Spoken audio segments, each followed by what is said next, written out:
Sir మోదీకి good bye చెప్పి ఇటు రాహుల్ కి హాయ్ చెప్తున్నారు జగన్ అని చెప్పేసి ఒక వార్త వస్తుంది. అంటే అది పాసిబుల్ అయ్యే అవకాశం ఉందంటారా? పాలిటిక్స్ లోనూ ఫిల్మ్ ఇండస్ట్రీలోనూ ఏదైనా జరగచ్చు. ఎందుకంటే పర్మనెంట్ ఎనిమీస్ ఉంటారు, పర్మనెంట్ ఫ్రెండ్స్ ఉంటారు కదా. కాకపోతే జగన్ విషయంలో ఒక గర్వంగా చెప్పుకోగలిగింది ఏంటంటే వాళ్ళ హైకమాండ్లో అప్పుడు రాహుల్ నథింగ్, అప్పుడు సోనియా గాంధీని ఎదిరించి నువ్వు వద్దు, నీ పార్టీ వద్దు, నీ వల్ల నేను జైలుకి వెళ్ళి మొత్తానికి బయటకు వచ్చాడు. వచ్చి నిలబడి 151 సీట్లు వచ్చినాయంటే ఇది గ్రేటెస్ట్ అచీవ్మెంట్. ఇప్పుడు పవన్ కళ్యాణ్కి 21 సీట్లు నిలబడి 21 సీట్లు ఈవీఎం ద్వారా గెలిచాడు, ఎలా గెలిచాడు తెలియదు, కానీ అతనికి చాలా గ్రేట్ ఇన్ ఇండియా. ఆ విధంగా చాలా చాలా టాప్ సక్సెస్ఫుల్ సీఎం కింద లెక్క జగన్ మొన్నటి వరకు. దాంతో మొత్తం అంచనాలు పడిపోయినాయి. కాంగ్రెస్ అన్ని చోట్ల పడిపోయింది. కాంగ్రెస్కి ఈ రోజున అడ్రస్ లేదు కాబట్టి షర్మిల లాంటి అన్నోన్ పర్సన్ వెళ్ళి ప్రెసిడెంట్ ఇవ్వమంటే ఇచ్చారు. ఎందుకది 4 తీసుకోవాలి కదా. అంచేత కాంగ్రెస్కి అటువంటి పొజిషన్ తీసుకెళ్ళగలిగినోడు ఎవడో అతను జైల్లో మన జగన్ మళ్ళీ జైల్లో పెట్టిన తర్వాత అతను మానసిక శోభ ఒకరోజు కాబట్టి ఒకరోజు 16 నెలలు అంటే ఒకరోజు ఉంటుందా? So what ever jail it is అంచేత సో అదంతా క్షోభ అనిపించి ఆ కక్ష అంతా డబ్బులు తినేయటంలోనూ నిరంకుశత్వ పాలనలో చూపించాడు. అక్కడ బ్యాడ్ అయ్యాడు. అక్కడ జైల్లో ఉన్నది ప్రతి అణువున ఇతను కక్ష తీర్చుకున్నాడు. బయట పడుకున్నాడు. చంద్రబాబు నాయుడిని ఎంతవరకు ఇన్సల్ట్ చేయాలో చేశాడు. పవన్ కళ్యాణ్ ఎన్ని తిట్టలు తిట్టాడు. కాకినాడ చంద్రశేఖర్ రెడ్డి అతను నాకు బాగా కావాల్సిన చేసాడు. అయినా కూడా చెప్తున్నాను, అతనితో తిట్టించాడు. ఆడు కాపుల ఏరియా కాదు, అది కాపుల ఏరియా. అది వాడికి ఎంత ధైర్యం ఉంటే నువ్వు కాకినాడలో పవన్ కళ్యాణ్ తిడతావు? నేను యాక్చువల్లీ ఫోన్ చేసి కూడా చెబుతాను, నువ్వు తగ్గవే అని చెప్పడు. మనకెందుకు వచ్చిన వాళ్ళ పాపాన్ని కాలేకపోతారు, వదిలేశాను. కాపు గురించి కాదు, ఆ ఏరియాలో నువ్వు అలాగ ఉన్నాడు, నువ్వు అది పోయేవాడిని లెక్క చంద్రశేఖర్ రెడ్డి. ఓకే, సో అదేవిధంగా చంద్రశేఖర్ రెడ్డి లాంటి వాళ్ళు అందరూ కూడా ఇతనికి మెహర్బానీగాను నాని నిన్న మొన్న అతను కూడా అరెస్ట్ చేశారు. వల్లభనేని వంశీని చేశారా?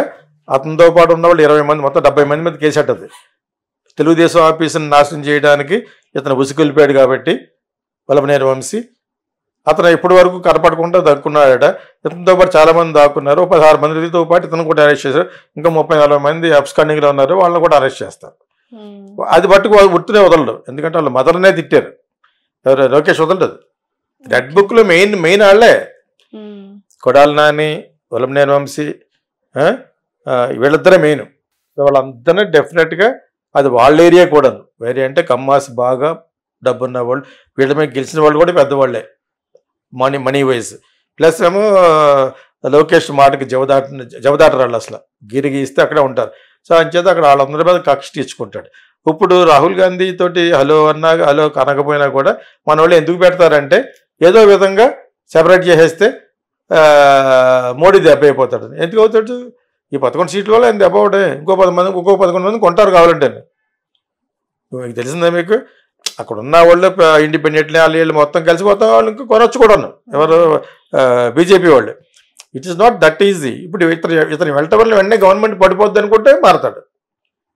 బిల్లు పాస్ అవ్వడం కోసం ఉండాలి 11 మందిని. మీకు అర్థమైంది? ఇప్పుడు అర్జెంటుగా జగన్ ఒక్కడు వెళ్ళిపోవడం వలన నీ గవర్నమెంట్ పడిపోద్ది అంటే వెళ్తాడు, బెదిరిస్తాడు, దుఃఖతం చేత అంటాడా? అలానే అది లేదు. మోడీ గారి హెల్ప్ ఇంకా కావాలి అతనికి. ఇతని హెల్ప్ కావాలి. బికాజ్ అక్కడ స్మూత్గా ఉండాలంటే, బికాజ్ అక్కడ ఏది స్మూత్గా లేదు. ఇంక్లూడింగ్ పార్లమెంట్లో ఈ బుత్తికి అండేస్తారు. మన యూట్యూబ్ భాషలో మాట్లాడాలంటే, ఎవరో మన కడప భాష మాట్లాడాలంటే బుత్తికి అండే ఆర్ఎస్ పెట్టారనమాట. ఎవరో మోహిత్రి ఆ అమ్మాయి ఉంది కదా, ఆ అమ్మాయి బెంగాలీ వాళ్ళందరూ, ఇంక్లూడింగ్ రాజా, తమిళనాడులో రాజు, వీళ్ళందరూ కూడా. రాజా పెద్ద ఫ్రాడ్, కానీ ఇంత బాగా మాట్లాడాడు. దయానిధి మాత్రం చాలా బాగా మాట్లాడాడు. నాకు బాగా క్లోజ్ ఫ్రెండ్ అతను. చాలా చాలా బాగా మాట్లాడాడు, నవ్వుతూ హేళనగా మాట్లాడాడు. వాళ్ళకి టైం ఎక్కువ ఉంటుంది కదా, స్పీకర్ టైం ఇస్తాడు క్వశ్చన్ అవర్లో, ఎందుకంటే ఎక్కువ సీట్లు ఉన్నాయి కాబట్టి. బ్రహ్మాండంగా మాట్లాడారు. డిఎంకే బాగా మాట్లాడింది, అండ్ ఆల్సో తృణమూల్ కాంగ్రెస్ వాళ్ళు చాలా చాలా బాగా మాట్లాడారు. వాళ్ళందరూ బాగా మాట్లాడారు. జనరల్గా బెంగాలీస్ ఇంటెలిజెంట్ పీపుల్ ఉంటారు. చాలా చాలా వాళ్ళు మాట్లాడిన దాంట్లో 90% కరెక్ట్, ఒక హేళనగా మాట్లాడారు. అంచేత ఆయన గవర్నమెంట్, మోడీ గారి గవర్నమెంట్ షేకీగా ఉంది. ఆయన అంటే నాకు ఇష్టం, నాలాంటి వాళ్ళకి చాలామంది ఎందుకు ఇష్టం అంటే ఇంటర్నేషనల్ లెవెల్లో ఆయనకు మంచి పరువు ఉంది. బాగా మాట్లాడగలడు, బాగా కండక్ట్ చేసుకోగలడు. You must conduct yourself అంటారు ఇంగ్లీష్లో. You must conduct yourself, I should conduct myself. ఆ విధంగా మోడీ గారు ఇంటర్నేషనల్గా చాలా ఇది. ఆయన నోబెల్ ప్రైజ్కి కూడా ఆయన ఇప్పుడు ప్రపోజ్ చేసేటప్పటికి వెళ్ళిపోయాడు. నోబెల్ పీస్ ప్రైజ్ అంటే is going to Ukraine again. ఇది అక్కడ ఉండగానే, రష్యాలో ఉండగానే యుక్రెయిన్ మీద మళ్ళీ దాడి చేశారు. అప్పుడు రష్యన్ పేషెంట్ మాట్లాడుతూనే అక్కడ పనులు జరిగిపోయింది. సో అది అలా కాకుండా ఉంటే బాగుంటుందని మాట అన్నాడు. తర్వాత ఇప్పుడు ఇక్కడికి వచ్చిన తర్వాత యుక్రెయిన్ కూడా ఒకసారి వెళ్దామని, జెలెన్స్కీకి ఒక ఇదిగా ఉంటుందని చెప్పేసి ఈజ్ గోయింగ్. ఇవన్నీ కలిసి వెరసి only Modi can solve many problem అని పేరు తెచ్చుకుంటే నోబెల్ ప్రైజ్ ఇస్తారు. అదేంటే ఒక టీం మూసుకుని ఆడి ప్రైమ్ మినిస్టర్ అయిన తర్వాత నోబెల్ ప్రైజ్ అంటే గ్రేట్ కదా. సో ఆ విధంగా ఈ might get is the proposal, people are proposing him. ఆయన అంతా ఆయనే ప్రపోజ్ చేసుకోడు కాబట్టి మిగతా వాళ్ళందరితో అది ఇంకా ఈజీ అవును. ఇంకా ఎక్కువ మంది పార్లమెంట్లు ఉంటాయి, లేరు ఇప్పుడు. నోబెల్ ప్రైజ్ మీద కూడా దుమారం లేపుతారు, డెఫినెట్గా లేపుతారు. సో ఈ ఇంటర్నేషనల్ ప్రెస్ రాస్తుంది. ఇప్పుడు మన చోట రాసి టైటం పెద్ద ఇది కాదు. న్యూయార్క్ టైమ్స్లోను, ఇంకా చాలా ఉన్నాయి, వాషింగ్టన్ పోస్ట్ అని పెద్ద పెద్ద ఇంటర్నేషనల్ డైలీస్ ఉన్నాయి, వాళ్ళు రాస్తారు. వాళ్ళందరికీ ఉంటారు ఢిల్లీలో. ఉంటారు వాళ్ళకి అన్న ఎంబసీలు చెప్తే ఎందుకుంటాయి మరి ఎంబసీస్, ఏ కంట్రీ కాక అన్ని ఎవ్రీథింగ్ ఈజ్ నోటెడ్. కాకపోయినా వాళ్ళ సీనియర్ రిపోర్టర్స్ ఉంటారు ఇక్కడ, ఆల్ ఓవర్ ద వరల్డ్ ఉంటారు. ఇండియా లాంటి పెద్ద కంట్రీలో ఉంటారు, చైనాలో ఉంటారు. ఇంకా చైనాలో కొంత సెన్సారింగ్ ఉంటుంది, ఇండియాలో సెన్సారింగ్ ఉండదు. వాళ్ళు ఇష్టం వచ్చినట్టు రాస్తారు కూడా. ఇంకా India also one of the prominent democratic country కాబట్టి, లైక్ యుఎస్ఏ.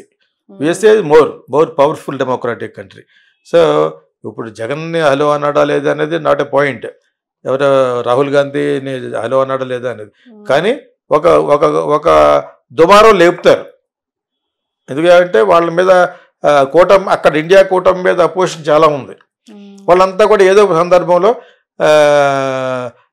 జగన్ పక్క ఉన్నవాడు ఆయన అంటే జాలితాను, మనోడు అవుట్. అదే ఇప్పుడు వీళ్ళిద్దరు అనుకున్నా లేకపోయినా ఉంటుంది, అతనికి వెళ్ళిపోవాలి ఉంటుంది. ఎందుకంటే లాస్ట్లో మరి బీజేపీ డబుల్ గేమ్ ఆడి చంద్రబాబు నాయుడు గారిని జైల్లోంచి బయటకు వచ్చి వాళ్ళు కలిసిపోయి కూటమి పెట్టి దెబ్బ అయిపోయాడు కదా. బీజేపీ చేసిన పని వల్ల దెబ్బ అవ్వలేదు, అతని మీద ఉన్న బ్యాడ్ చాలా విపరీతంగా ఉండడం వల్ల ఓడిపోయాడు. And if EVM is correct, అది కూడా మేజర్ అయి ఉండొచ్చు.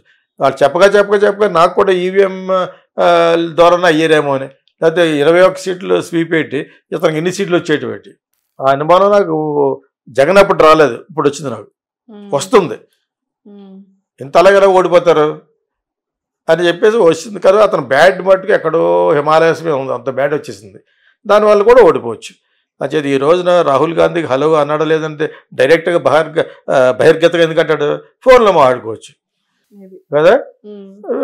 వచ్చే నీకు ఎందుకు వచ్చినా కూడా నీకు పెద్ద పెట్టేస్తాం అని చెప్పేసి అంటే, రాహుల్ గాంధీ మరి ఇది son of Rajiv Gandhi, grandson of Indira Gandhi, great grandson of Nehru. వాళ్ళకి ఒక కూటమి ఉంది అక్కడ. ఆ గాంధీ ఫ్యామిలీ వాడిని ఎందుకు వదలరంటే, దాన్ని నమ్ముకుని ఒక 1000-200 మంది ఫ్యామిలీస్ ఉన్నాయి అక్కడ. ఇంతకాలం కొంతమందికి ఒక 500 ఫ్యామిలీస్ ఒక ఏరియాలో ఉంటారు. వాళ్ళకి ఈ 56 సంవత్సరాల శాలరీ వెళ్ళిపోతూ ఉంటుంది. దాన్ని కట్ చేశాడు మోడీ గారు. ఏం చేయరండి, ప్రభుత్వం నుంచి డబ్బు వెళ్ళిపోతూ ఉంటుంది. దొంగనా కొడుకులు కాంగ్రెస్ నమ్ముకుని ఉన్న, నెహ్రూ ఫ్యామిలీని నమ్ముకుని ఉన్నవాళ్ళు అనమాట. నాకు ఒక ప్రెస్ క్లబ్లో అతను చెప్పాడు ఇది. ఇప్పుడు మోడీ గారు నెక్స్ట్ టైం ప్రెస్ క్లబ్ బాగుంటుంది అక్కడ, నేను అప్పుడప్పుడు వెళ్తూ ఉంటాను. సో పెద్ద పెద్ద జర్నలిస్టులు అందరూ కలుస్తాను, చాలామంది పరిచయం నాకు. ఇంటర్నేషనల్ ప్రెస్ మీట్ పెట్టుకున్నాక నేను ఒకసారి పెట్టాను, ఇండియా మీద ప్రాజెక్ట్ చేస్తాను. అప్పుడు పరిచయం అయ్యారనమాట. ఆ పిఆర్ఓ పరిచయం చేశాడు. తెలుగు వాళ్ళు 2-3 ఉన్నారు, టాప్ ప్రెస్ పీపుల్ అనమాట. సో నాకు వాళ్ళు చెప్పారనమాట, ఇక్కడ ఒక కూటమి ఉంది జనాలు, ఈ ఫ్యామిలీస్ అందరినీ పోషించేది కాంగ్రెస్ అట, తెలిసిందే మీకు. అంచేత వీళ్ళు సౌత్ ఇండియాలో ఉన్న జగన్ లాంటి వాళ్ళ వల్ల దెబ్బ అయిపోయింది కాబట్టి ఈరోజు మళ్ళీ కలుపుకుంటాక వాళ్ళు రెడీ. కొత్తోటి వచ్చి నా దగ్గరికి వచ్చేస్తారు 15 సీట్లు అంటే ఎందుకు వెళ్ళరండి, వస్తారు. It is the ball is in the court of Jagan. అంత వెంటనే చేయలేదు, because is in the cases. ఆ కేసెస్ మేము విత్డ్రా చేసుకుంటామంటే ఇప్పుడు కుదరదు, గవర్నమెంట్ లేరు కాబట్టి. మేము చేసుకుంటాం ఇప్పుడు అంటే ఎప్పుడు కావాలితే అప్పుడు చేసుకుంటే అప్పుడు జరగదు అది. బికాజ్ ద కోర్ట్, ద న్యాయస్థానంలో ఉన్న జస్టిస్ పవర్ అంతా మోడీ చేతిలో ఉంది ఇప్పుడు. అలాగ అనకూడదు కానీ అలా కనిపిస్తుంది. ఈడీని, సిబిఐని ఎవరికి అతీతం కదా వాళ్ళు యాక్చువల్గా. మరి why are they listening to them? There independent justice bodies అవి. ఇక్కడ స్టేట్లో సిఐడి ఎలాగో ఎన్నిసార్లు చెప్పుకుని ఎందుకు చెప్పుకున్నాం అంటే that they are exploiting on people, అది ఒక ఇన్స్ట్రుమెంట్గా మీ మీద పంపించి బెదిరిస్తున్నారు. అలా చేసిన చెప్పి అలాగ ఉంటుంది. దాని గురించి వాళ్ళు ఇంకా ఇండి కూటమిలో వాళ్ళు అలా ఉన్నారంటే ఇంతమంది క్రిటిసైజ్ చేస్తున్నారు, తలలో ఉంచేస్తున్నారు.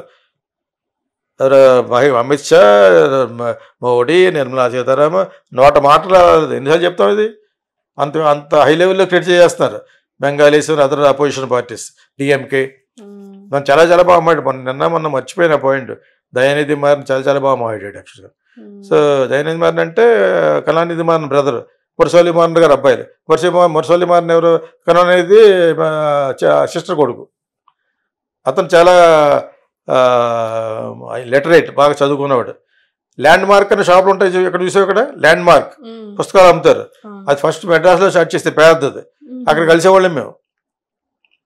నేనే పలకరించాను ఒకసారి ఆయన గన్మ్యాన్తో వస్తాను. ఆయన ఆ రోజుల్లో కూడా పుస్తకాలు కొనుక్కుంటా వచ్చేవాడు.